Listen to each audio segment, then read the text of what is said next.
Good evening. तो आज जो हमारा टॉपिक है it is mathematical logic and this one is the exercise 1.1।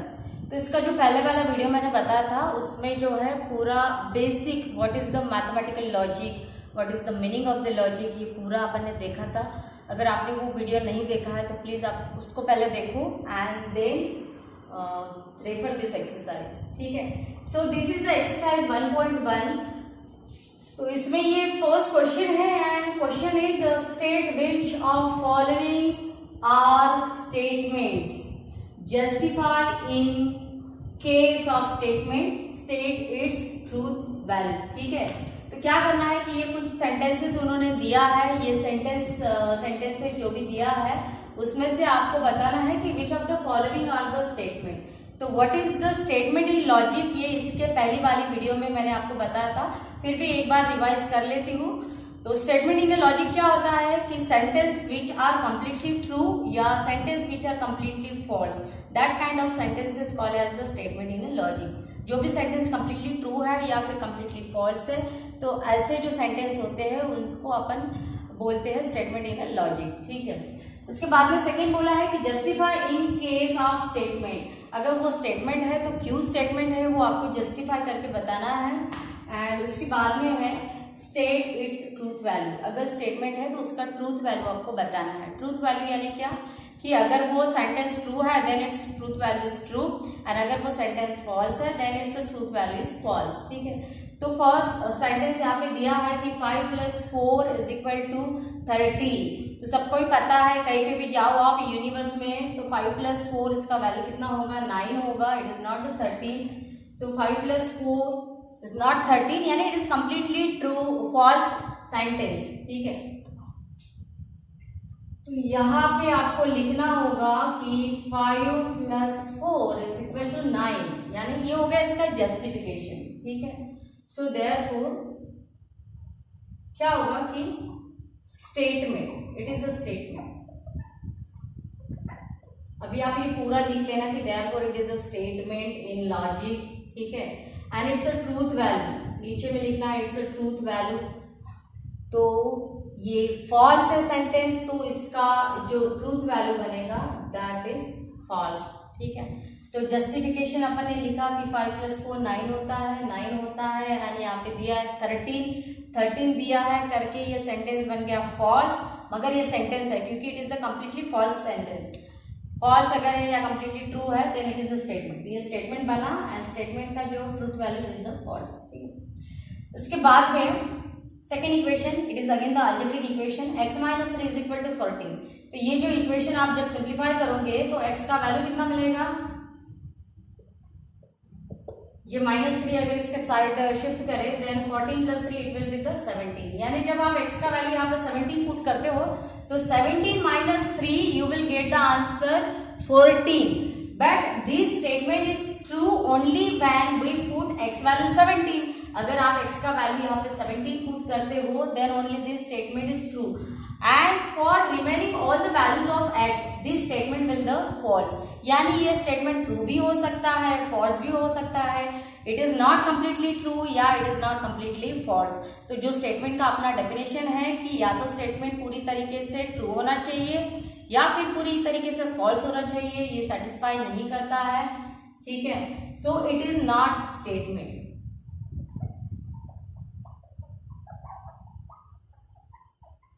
And क्योंकि इट इज नॉट स्टेटमेंट तो इसकी ट्रूथ वैल्यू बताने की जरूरत नहीं है। अगर वो स्टेटमेंट है then only you have to tell its truth value, ठीक है। इसके बाद में दिया है क्लोज द डोर, ठीक है। तो क्लोज द डोर ये रिक्वेस्ट भी हो सकता है, प्लीज क्लोज द डोर, या ऑर्डर भी हो सकता है close the door, we don't know. But that kind of sentence are not a statement in logic क्योंकि ये ट्रू नहीं है, फॉल्स नहीं है, ठीक है। तो ये बनेगा नॉट अ स्टेटमेंट।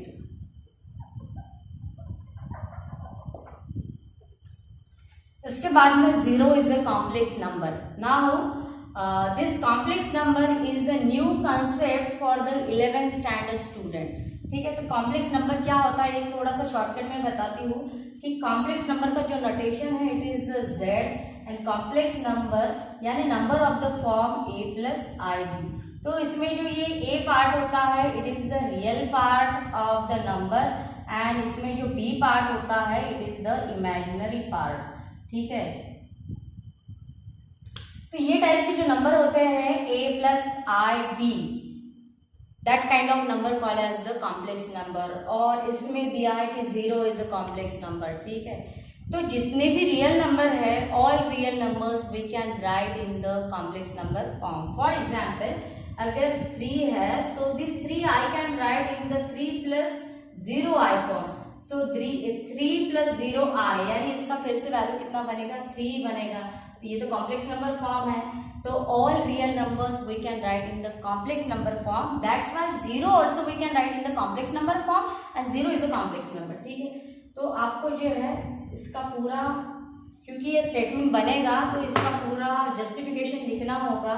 तो व्हाट इज जस्टिफिकेशन, यहाँ पे जस्टिफिकेशन क्या आएगा कि all real number we can right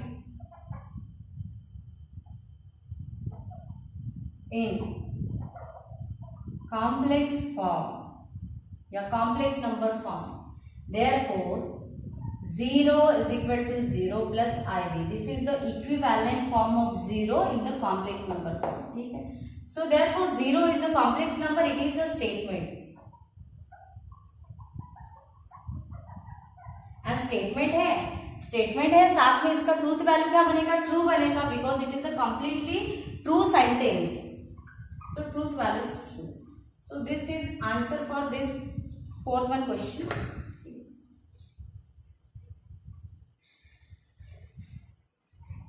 Then next दिया है प्लीज गेट मी ब्रेकफास्ट। तो यहाँ पे वर्ड आया है प्लीज, और इसको ऐसा नहीं बोल सकते कि it is a true, it is a false. किसी के लिए ट्रू होगा, किसी के लिए फॉल्स होगा। सो दैट काइंड ऑफ सेंटेंस जिसमें प्लीज आता है या ऑर्डर आता है या रिक्वेस्ट आती है, so that kind of sentence are not the statement in a logic, ठीक है। तो जिसमें ऑर्डर या रिक्वेस्ट आता है सो ऐसे स्टेटमेंट को बोलते हैं इंपेरेटिव सेंटेंसेस,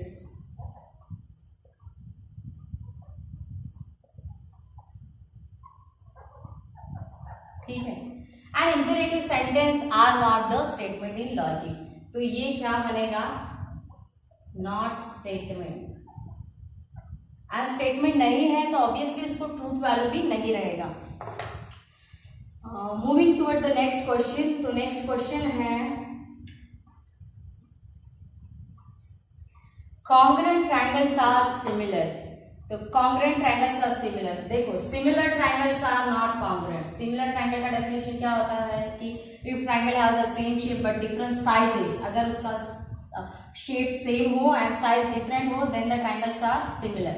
तो similar triangles are not congruent. Similar triangle congruent हो ही ऐसे नहीं है, but congruent triangles are always similar. अगर ट्रायंगल कॉन्ग्रुएंट है then that triangles are always similar. तो यहाँ पे ये जो स्टेटमेंट है इट इज द सेंटेंस है, it is completely true and completely true होने के कारण it is the statement in logic. Statement and इसका जो ट्रूथ वैल्यू है congruent triangles are similar, it is completely true statement. So इसका truth value आएगा T यानी ट्रू, ठीक है। इसके बाद में लास्ट में एक इक्वेशन दिया है,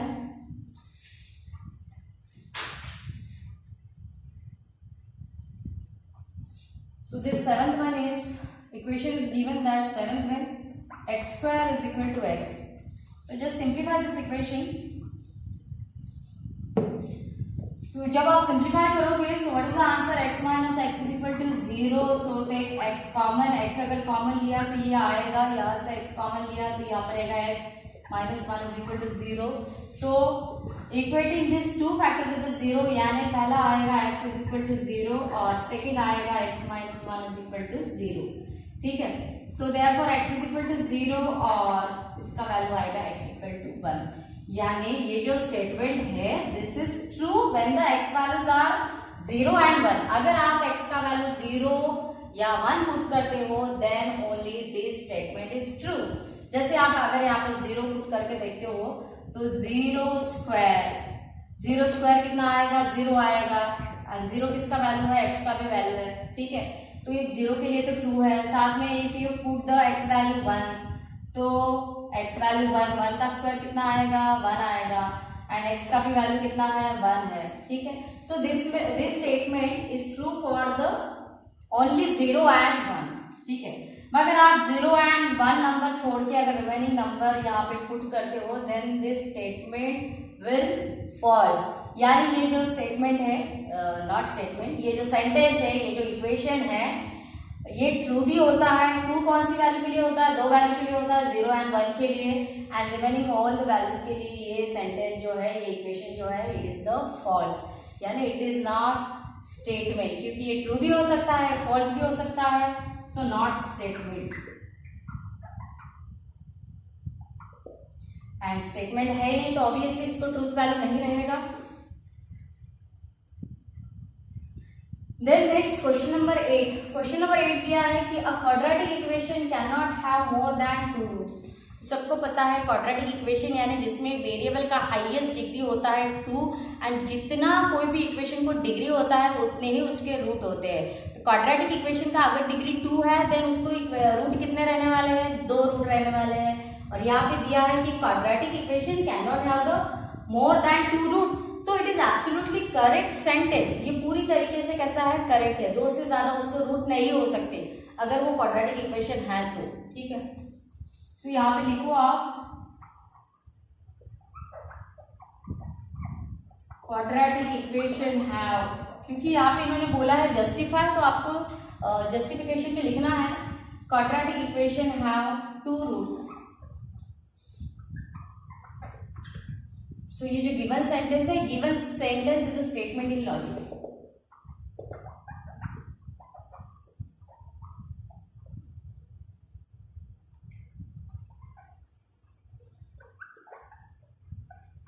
and what is the truth value, इसका ट्रूथ वैल्यू जो है, इट इज ट्रू। ये तरीके से जो है आपको आंसर लिखना है। पहले ही क्वेश्चन में जगह नहीं थी तो मैंने थोड़ा सा शॉर्टकट में लिखा था, but you have to write the answer in this way.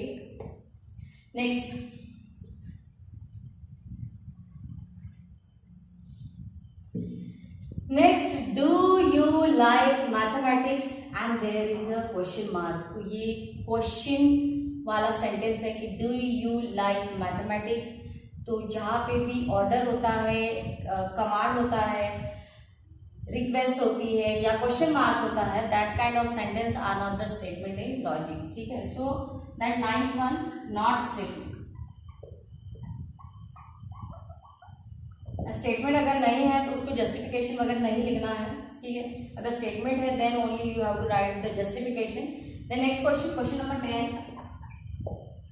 Question number 10 बोला है कि all real numbers are the whole number. All real numbers are the whole number, तो करेक्ट है, it is not correct. Real number यानी क्या होता है, real number यानी it is the set of rational number and plus irrational number, ठीक है। तो ये रैशनल नंबर में सारे नंबर आते हैं, होल नंबर आता है, रैशनल नंबर आता है, देन फ्रैक्शंस आते हैं, देन इंटीजर्स आते हैं, ठीक है। इरैशनल में √2, √3 दैट काइंड ऑफ नंबर्स आते हैं, ठीक है। तो whole number is the part of real number, but real number is not the part of whole number, ठीक है। तो ये जो सेंटेंस दिया है कि all real number are whole number, it is absolutely incorrect sentence. ये इनकरेक्ट है, करेक्ट नहीं है, तो ये स्टेटमेंट बनेगा, ठीक है। यहाँ पे लिखो आप कि all real number are not whole numbers, so therefore it is not statement in logic. And अगर it is a statement, it is a statement, it is not statement नहीं, it is statement but it's a truth value। मगर इसका जो truth value है वो कैसे रहने वाला है, it is the false statement, so truth value is false. Next दिया है the sun sets in the west. तो sun sets in the west, कहीं पे भी जाओ आप, जो सनसेट है it is in the direction of west, ठीक है। तो it is completely true sentence. तो क्या बनेगा, यहाँ पे लिखो आप, it is completely true sentence, therefore it is the statement in logic, ठीक है। तो ये स्टेटमेंट बनेगा। And what is its truth value, correct ही है ये sentence, truth value is true. Next 13 is given quadratic equation that x square minus 6x minus 7 is equal to 0 when x is equal to 7, ठीक है। So for simplify this quadratic equation that x square minus 6x minus 7 is equal to 0. So for simplifying this quadratic equation minus 7 product होना है and minus 6 sum होना है। So 7 factors are 7 and 1, and to get the minus 6 as a sum we have to give the minus sign to the 7, ठीक है। तो ये जब आप सिंप्लीफाई करोगे, 10वीं में आपने पढ़ा है कि इसको कैसे सिंप्लीफाई करना है। Then you will get the x value 7 and x का जो दूसरा वैल्यू है दैट विल -1, ठीक है। तो ये +7 आएगा, -1 आएगा। जो यहाँ पे साइन है बिल्कुल उसके अपोजिट साइन आपको यहाँ पे आंसर में लेना है। तो आपको जो है क्वेश्चन में ये दिया है कि x square minus 6x minus 7 is equal to 0 when x is equal to 7। अगर आप यहाँ पे x का वैल्यू 7 पुट कर देते हो, x का वैल्यू अगर 7 पुट करते हो तो आपको 7 पुट करने के बाद मिलेगा आंसर 0। यानी इन्होंने जो दिया है it is the completely true equation, completely true है। ऐसे नहीं कि कुछ वैल्यू के लिए ट्रू है, कुछ वैल्यू के लिए फॉल्स है, क्योंकि यहाँ पे इन्होंने x का वैल्यू दिया है। अगर बाई चांस इन्होंने यहाँ पे x का वैल्यू दिया नहीं रहता then this equation will not satisfy the every value of x। सारी की सारी x वैल्यू के लिए इक्वेशन सेटिस्फाई नहीं होता है, बट इन्होंने जो वैल्यू दिया है कि x इक्वल टू 7 वो वैल्यू के लिए इक्वेशन सेटिस्फाई होता है। यानी उन्होंने जो पूछा है उसके लिए equation it is the completely true, and completely true यानी it is the statement in logic. तो ये बनेगा स्टेटमेंट, एंड स्टेटमेंट का ट्रूथ वैल्यू बनेगा ट्रू।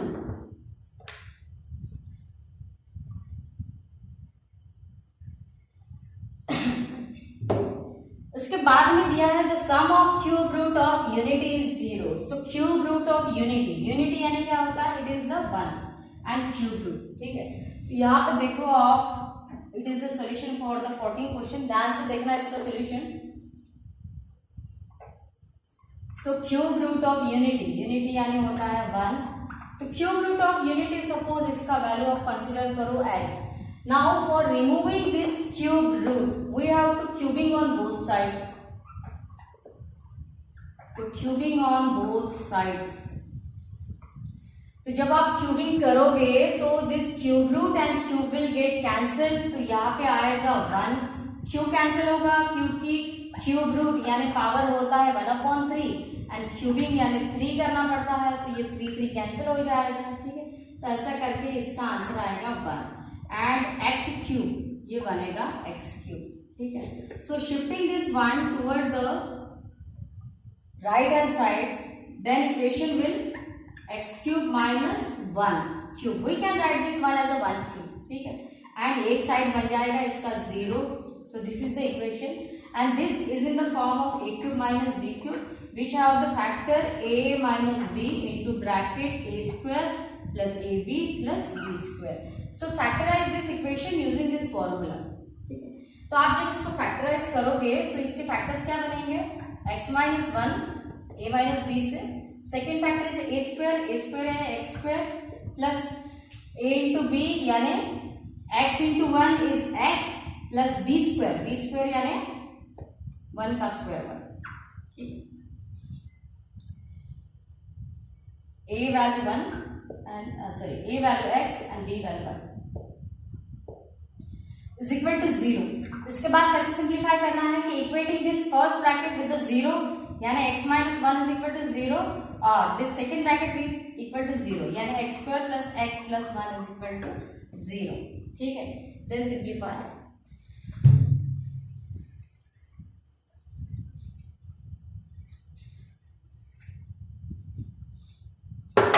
इससे इसका आंसर कितना आएगा, x is equal to 1 and ये जो दूसरा इक्वेशन है that x square plus x plus 1 is equal to 0. So you can not solve this equation using the factorisation method, क्योंकि 1 के फैक्टर जो है वो क्या बनेंगे, 1 into 1, इसका प्लस करो तो आएगा 2, जबकि यहाँ पे चाहिए अपने को 1. ठीक है, so you can not solve this equation by using the factorisation method. We have the one more method to solve the quadratic equation, and that is the formula method. So what is the formula method? Formula method is x is equal to minus b plus minus square root of b square minus 4ac dividing by 2a.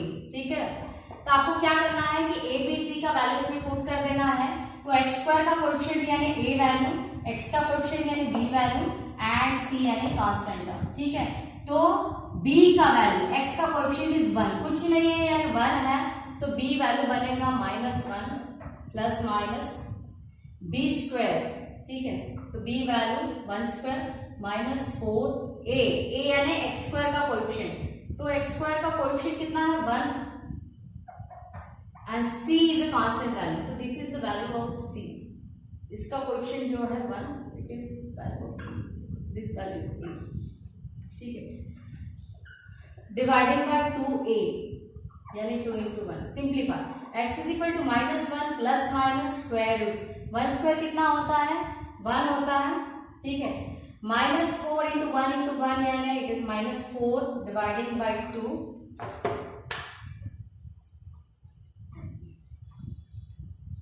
So x is equal to -1 as it is plus minus. अभी आप ध्यान से देखना, it is the totally new concept for the 11th standard students. 1 minus 4 कितना होता है, -3 होता है डिवाइडिंग बाय 2. ठीक है, सो आई कैन राइट, अभी इसको बोलते हैं जो भी रूट के अंदर नेगेटिव वाला साइन आता है इसको बोलते हैं imaginary numbers. So we can write this imaginary number in the i form. तो -1 plus minus, we can write this value as √3 into √-1 dividing by 2. ठीक है, मैंने क्या कर दिया कि सिंपली ये जो -√3 था इसको लिखा एज √3 इंटू -√1. तो इसके बाद में क्या होगा कि x is equal to -1 as it is plus minus this √3 as it is. And complex number में जो है ये √-1 यानी इसका वैल्यू होता है i. ठीक है, तो जहाँ पे भी ये -1 है वहां पे पुट कर देना है आपको i. तो ये आएगा i डिवाइडिंग बाय 2. ठीक है, so this is total simplification for x value, यानी x का आपको 2 वैल्यू मिल गया.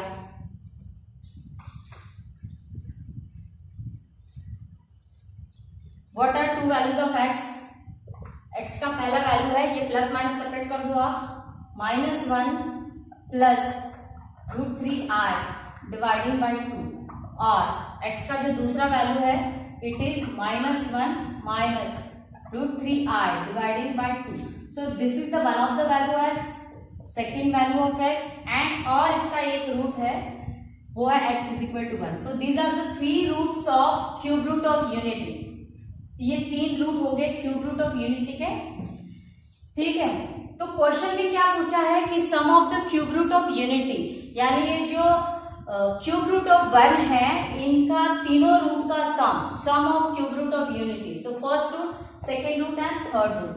सो फर्स्ट रूट यानी 1, sum of cube roots of unity.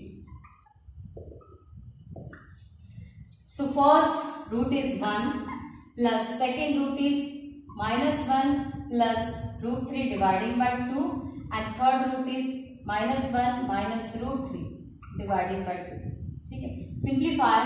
So simplification में क्या आएगा, 1 plus this two numbers have the same denominator. So write the same denominator 2. Then write the numerator, -1 plus √3, then -1 and -√3. तो क्योंकि दोनों number का denominator same है तो common denominator आएगा एंड जो न्यूमरेटर है इट विल गेट ऐड. ठीक है, सो 1 एज इट इज, क्योंकि इसका तो कोई फ्रैक्शन में नहीं, इट इज होल नंबर, इसको सेपरेट ही रखो आप. सो क्या होगा यहाँ पे देखो आप, ये जो है ये this plus √3 and this -√3 get cancel. ठीक है, So what is remaining? -1 dividing by -1. -1 dividing by -1 यानी it is the -2. So -2 dividing by -2 यानी कितना आएगा? +1 और ये बनता है -1. This is -1. So 1 - 1 कितना आएगा? 0. तो यही आपको क्वेश्चन में दिया था कि sum of cube root of unity is 0. So it is absolutely correct statement. So ये statement बनेगा and its truth value is true. ठीक है, तो ये हो गया. एंड लास्ट आपको स्टेटमेंट दिया था कि I think it rain heavily.